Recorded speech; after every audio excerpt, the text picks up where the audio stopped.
আসসালামু আলাইকুম, welcome back to my channel easy recipe by jenny.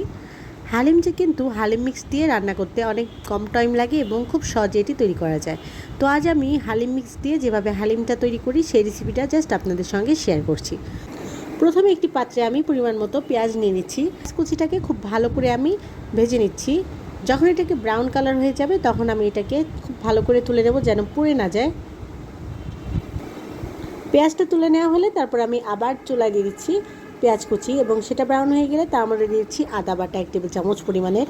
আর দিয়েছি যে হালিম মিক্সের সাথে যে মশলাটা থাকে সেটা খুব ভালো করে আমি কষিয়ে নেব, ভালো করে কষানোর জন্য। তাহলে এটার তীব্র একটা গন্ধ আছে সেটা কিন্তু আর থাকবে না, মশলাটাতে তখন খুব সুন্দরভাবে কুক হয়ে যাবে।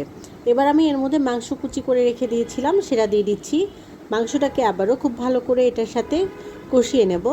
কষিয়ে মাংসটাকে ভালো করে সেদ্ধ করে নেব। আমি এভাবে কয়েকবার পানি দিয়ে মাংসটাকে একটু একটু করে রান্না করে নেব যেন মাংসটা একদম নরম আর সফট হয়ে যায়। এবার আমি দিচ্ছি মরিচ কুচি যার যার ঝাল মতো। খুব ভালো করে মাংসটাকে কষিয়ে নেব একটু সময় নিয়ে। সামান্য লবণ।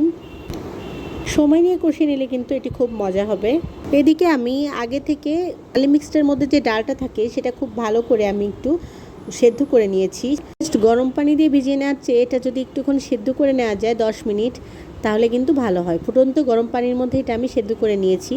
সেদ্ধ করে নিয়ে এটা এইবার আমি দিয়ে দিচ্ছি মাংসর মধ্যে।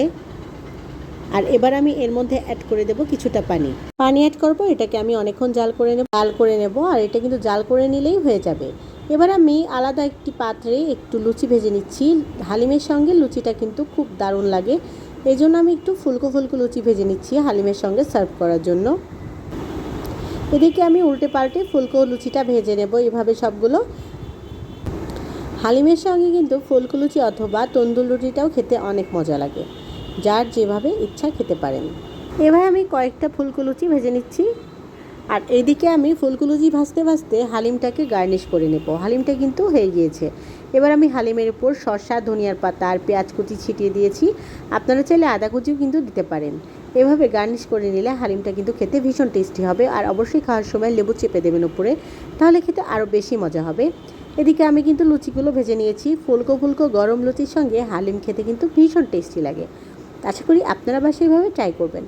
আমি আবার ফিরে আসবো নতুন কোনো রান্না নিয়ে। সে পর্যন্ত সবাই ভালো থাকুন, সুস্থ থাকুন আর আমার চ্যানেলটা প্লিজ সাবস্ক্রাইব করুন। Thank you for watching. আল্লাহ হাফেজ।